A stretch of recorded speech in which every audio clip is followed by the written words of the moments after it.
Chers frères et sœurs, nous sommes au troisième prêche que nous avons réservé pour commenter le passage coranique de Surat Al-Imran, dans lequel Allah Azza wa Jal dit ce qui signifie « Hâtez-vous vers un pardon de la part de votre Seigneur et un paradis dont la largeur équivaut aux cieux et à la terre qui a été préparé pour les pieux. » Allah Azza wa Jal, suite à ce verset-là, il va énumérer les caractéristiques de ces pieux. Autrement dit, il est en train de nous dire, voilà ce qu'il faut faire pour que vous soyez comptés parmi ceux qui se hâtent vers le pardon de Dieu et ceux qui se hâtent vers le paradis.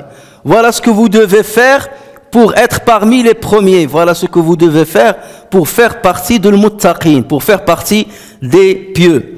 Et Allah Azza wa Jal a dit, « Alladhina yunfiquna fis sarra'i wad darra » ceux qui dépensent dans l'aisance et dans l'adversité. Ceux qui dépensent dans l'aisance et dans l'adversité. Ici, Allah Azza wa Jal n'a pas spécifié, il n'y a pas de complément d'objet, il n'a pas spécifié ce qu'il dépense, ceux qui dépensent. Il dépense quoi? Là, il a laissé d'une manière vaste. Il dépense d'une partie des attributs qu'Allah Azza wa Jal leur a accordés.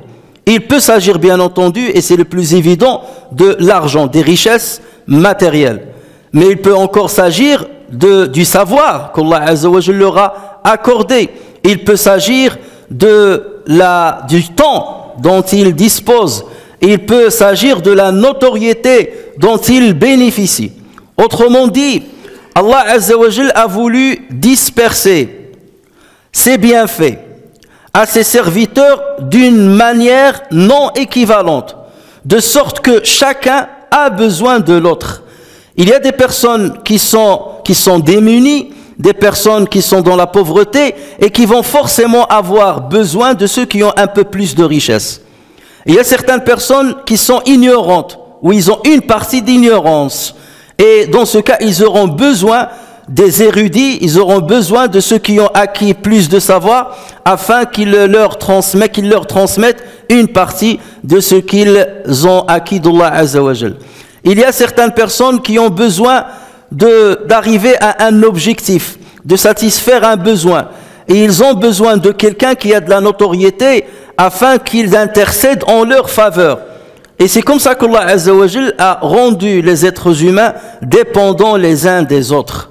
Et voilà où il s'adresse à tout le monde pour leur dire, dépensez dans les anges et dans l'adversité de ce qu'Allah Azza wa Jal vous a attribué.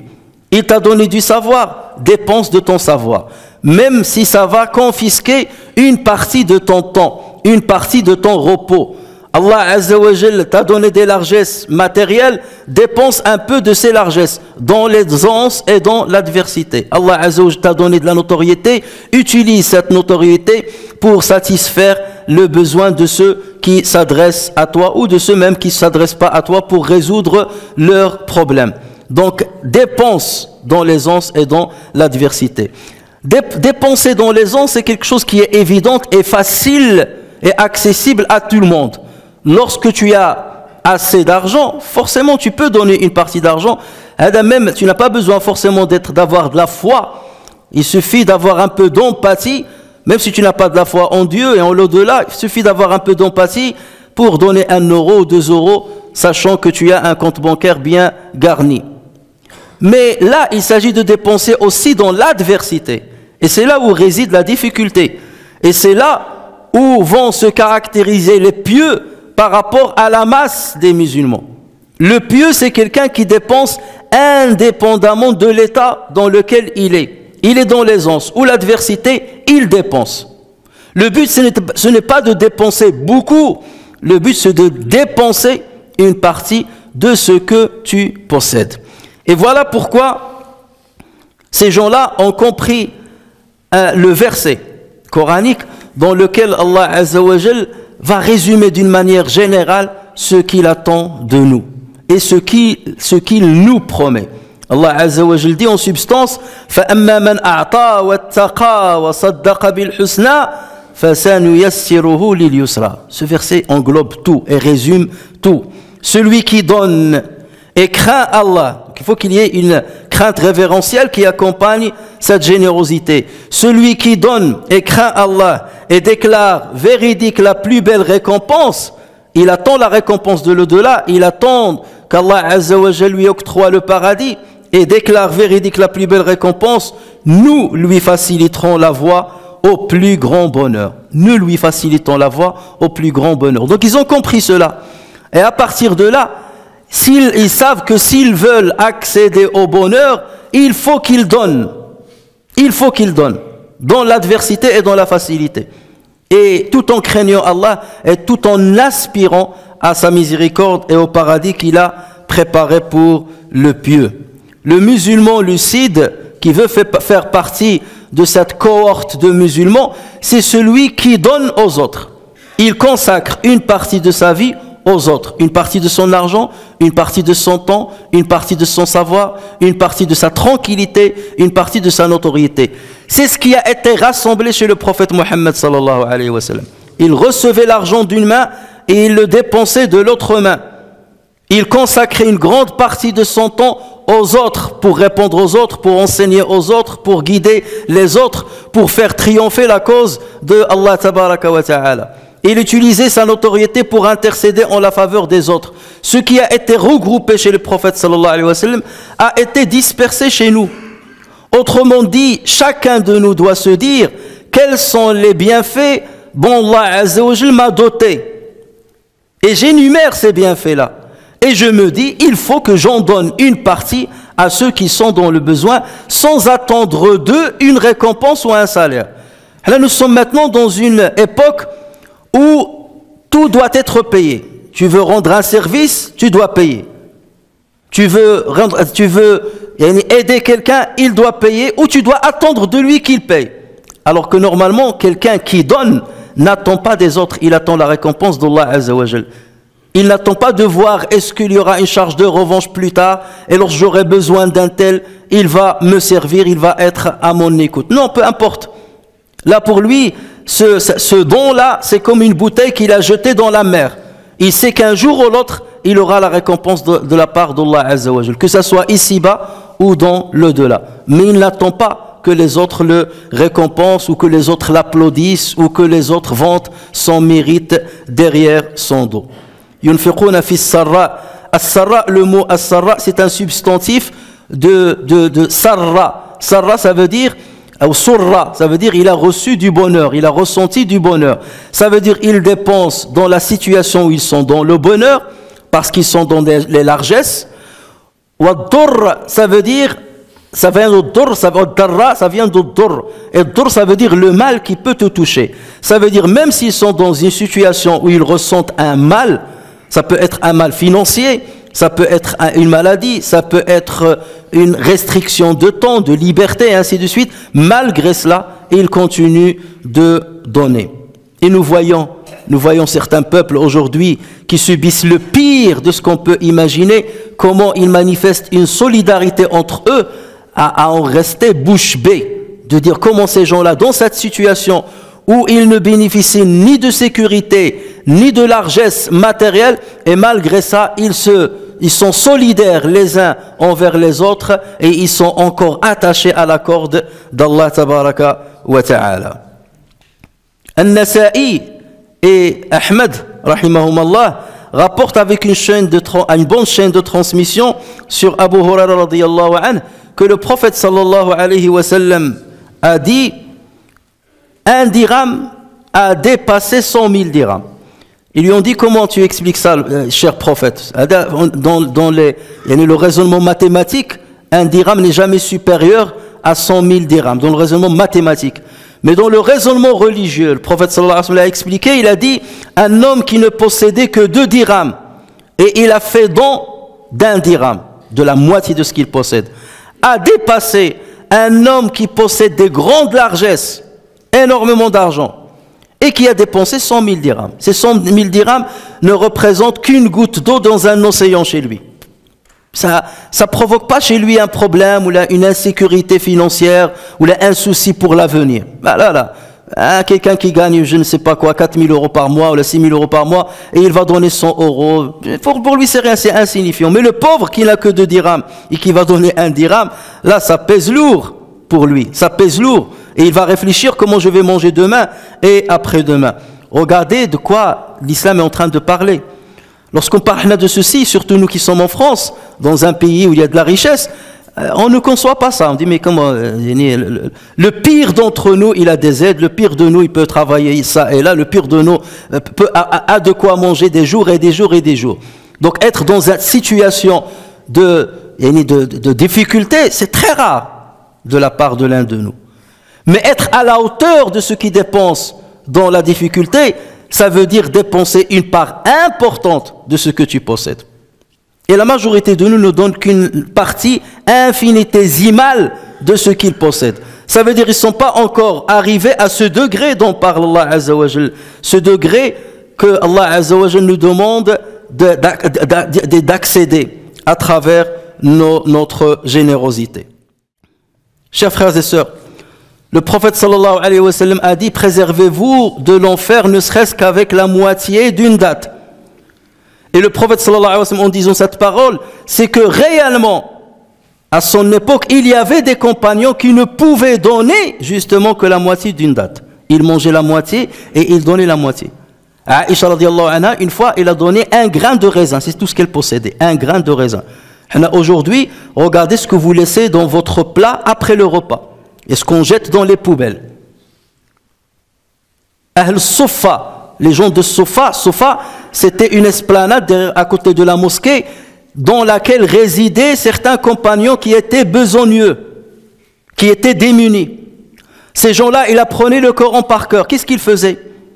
Ils passaient toute la nuit à prier. Ils veillaient la nuit à réciter le Coran.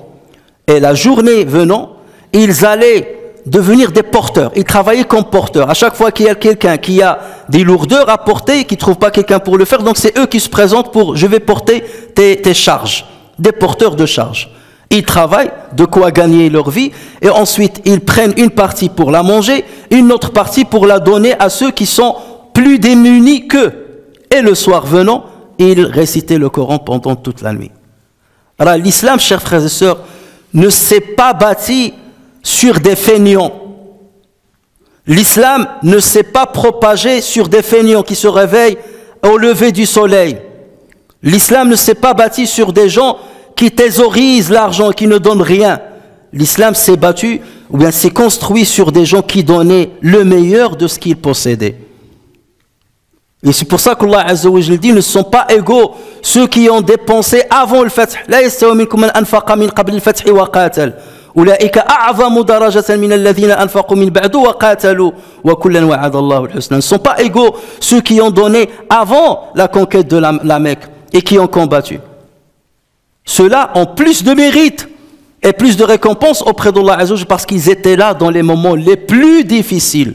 Ils étaient là dans les moments les plus difficiles. Et combien de nos frères, combien de personnes dans notre communauté sont dans des situations très difficiles, et on ne fait peut-être rien pour les aider d'une manière ou d'une autre, ne serait-ce parfois que par une invocation, que par un petit rappel dans chaque prière par laquelle nous nous adressons à Allah tabaraka wa ta'ala. Ces gens, chers frères et sœurs, ces pieux-là, sont des gens qui combattent leur cupidité, leur avarice. Ils la combattent. Pourquoi? Parce qu'ils savent que Allah tabaraka wa ta'ala a dit, ce qui signifie: l'homme a été créé instable. Quand le malheur le touche, il est abattu. Il oublie tout, il oublie Dieu, il est désespéré. Quand le malheur le touche, il est abattu. Et quand le bonheur le touche, il est refuseur. Il refuse de donner. Il refuse d'être généreux. C'est la nature humaine. Mais cette nature-là, instinctive, il ne faut pas la garder telle qu'elle est. Le musulman est celui justement qui modèle cette nature-là. pour que lorsqu'il est dans l'adversité, il a toutes les portes de l'espoir qui s'ouvrent dans son esprit. Et lorsqu'il est dans l'aisance, il tend sa main aux autres et il donne avec largesse aux autres. Ces gens-là qui veulent faire partie des résidents du paradis qu'Allah Azza wa Jalla a rendu plus large que les cieux et la terre sont des gens qui combattent leur avarice. Et Allah Azza wa Jalla dit à ce propos, ce qui signifie quiconque se prémunit contre sa propre avarice, ceux-là sont ceux qui réussissent. Ceux-là sont ceux qui réussissent. Le serviteur, chers frères et sœurs, donc c'est celui, comme dit le prophète sallallahu alayhi wa sallam, qui donne du sien, même s'il s'agit du peu. Le prophète sallallahu alayhi wa sallam dit à ce propos, ne méprise aucun acte de bienfaisance à ne plus vouloir le faire, même s'il s'agit de donner sa corde pour la lier à celle d'un autre. Quelqu'un qui a une petite corde et a besoin de que quelqu'un lui donne un autre bout de corde pour qu'il devienne plus long, afin qu'il accède à un objectif. Donc même s'il s'agit de donner sa corde pour la lier à celle d'un autre afin de la plonger, ou de remplir le récipient de celui qui vient s'abreuver. Tu as à peine remonté un récipient d'eau d'un puits et quelqu'un arrive pour chercher l'eau dans le puits. Et tu verses un petit peu de ton récipient vers son récipient, alors qu'il peut accéder par lui-même au récipient. Ceci est considéré comme une sadaqa. Et le prophète sallallahu alayhi wa sallam de dire aussi, ou d'accueillir ton prochain avec un visage gai. Si tu peux rien faire, elle dit aussi c'est considéré comme un infaq. Tu accèdes ton frère, tu le salues, souris. Ça ne te coûte rien. Il y a des gens qui ne peuvent même pas sourire. Il te donner un sourire, non, il te l'interdit. Il te regarde comme si tu es un ennemi juré, comme si tu as tué son père et sa mère, comme si tu as dévalisé sa fortune. Il te regarde avec un air... Pourquoi? Parce qu'il diffère avec toi sur une affaire religieuse. Tu pries avec lui. Tu jeûnes, il te voit jeûner, il te voit prier. Parce que vous avez un différend sur un détail religieux, tu deviens son ennemi. Et regardez, là, parfois on se dit, mais est-ce que les gens sont vraiment musulmans? Est-ce que les gens ont bien compris le message de l'islam et l'essence même de l'islam? Regardez ce que dit le prophète, ne serait-ce qu'un sourire. Et on sait que l'être humain, c'est le seul être, et de ce que nous savons, qui est créé, qui sourit, qui peut sourire et rire. Ça, ce n'est pas dans la faculté des animaux. Même certains mimiques que vous voyez, c'est les singes, ce ne sont pas des rires. Mais l'être humain lui a donné cette ni'ma. Il y a certains qui ne peuvent même pas donner cette ni'ma. Ni à leurs enfants, ni à leur épouse, ni à leur conjoint, il ne peut pas sourire. Pour lui, c'est si je fais ça, j'ai perdu quelque chose. J'ai perdu ma notoriété, j'ai perdu de mon honneur ou quelque chose comme ça. Et c'est malheureux de voir ceci chez nous. Et ensuite, le prophète sallallahu alayhi wa sallam dire, ou bien de tenir compagnie à un solitaire. Tu te tiens compagnie jusqu'à ce qu'il arrive à destination, ou bien de faire don, ne serait-ce que les sangles des semelles. Ne serait-ce que les sangles des semelles. Lorsque le musulman sait que c'est Allah Azza wa Jal qui donne et qui restreint, lorsqu'il sait que c'est Allah Azza wa Jal qui est le pourvoyeur, lorsqu'il sait qu'Allah Azza wa Jal possède les largesses des cieux et de la terre, donc il n'a pas peur de donner, parce qu'il sait que celui qui lui a donné au départ, lui redonnera une deuxième fois, une troisième fois, une quatrième fois, jusqu'à la fin de sa vie. Parce que les trésors d'Allah Azza wa Jal sont infinis. Et Allah Azza wa Jal est dans la capacité et le pouvoir, de te donner comme il veut, autant qu'il veut. Encore faut-il que tu sois à la hauteur et que tu sois méritant de ces largesses. Chers frères et sœurs, sachez que les fruits de la dépense et de la générosité dans l'aisance et dans l'adversité sont nombreux. Parmi ces fruits, le premier, c'est d'abord accéder au paradis, comme le dit si bien le passage coranique que nous sommes en train de commenter. La deuxième chose, c'est que as-sadaqa, ou l'infaq, notamment sadaqa, elle préserve de l'enfer, comme a dit le prophète sallallahu alayhi wa sallam, l'aumône éteint les péchés. L'aumône éteint les péchés exactement comme l'eau éteint le feu. Troisième chose, c'est que l'aumône et la dépense dans l'adversité et dans le bonheur multiplient les hasanats. Et puisqu'Allah Azza wa Jal a dit, ceux qui dépensent leurs biens dans le sentier de Dieu ressemblent à un grain, d'où naissent 7 épis à chaque, ou bien à 100 grains, 7 épis à 100 grains, l'épi, car Allah multiplie la récompense à qui il veut, et la grâce d'Allah est immense et il est omniscient. La quatrième chose, c'est que la dépense fi sabilillah, fi sarra wa darra, permet de préserver des maladies du cœur et de la dureté du cœur. Un homme est venu voir le prophète sallallahu alayhi wa sallam, il lui a dit, cher prophète, je me plains de la dureté de mon cœur. Et le prophète sallallahu alayhi wa sallam, il a dit, si tu veux que ton cœur s'attendrisse, alors nourris les pauvres et passe ta main sur la tête de l'orphelin. Cinquièmement, c'est que as-sadaqa repousse certaines épreuves. Allah Azza wa Jalla, lorsqu'il te voit donner sadaqa, certaines épreuves parfois qui allaient te venir, qui allaient te toucher, même si les autres ont rusé, ont préparé tout pour t'atteindre, avec la sadaqa que tu donnes, tu arrêtes leur ruse, tu arrêtes leur manigance et le mal par lequel ils veulent t'atteindre ne t'arrivera jamais. La sixième chose, c'est que as-sadaqa augmente l'argent. Déjà, il ne diminue pas de l'argent. Jamais une aumône n'a été soustraite de l'argent, de la valeur de l'argent. La valeur de l'argent ne fera qu'augmenter et se multiplier. Et rappelez-vous de ce hadith dans lequel le prophète sallallahu alayhi wa sallam a dit: il n'est pas un jour où le serviteur arrive au matin sans que deux anges ne descendent des cieux. L'un d'eux dit: oh Allah, accorde compensation à la personne qui dépense. Et l'autre ange dit: oh Allah, accorde ruine à la personne avare, qui retient l'argent, qui ne le donne pas. Voici donc la première caractéristique que nous devons avoir si nous voulons faire partie de ces muttaqin qui ont été cités dans ce passage coranique.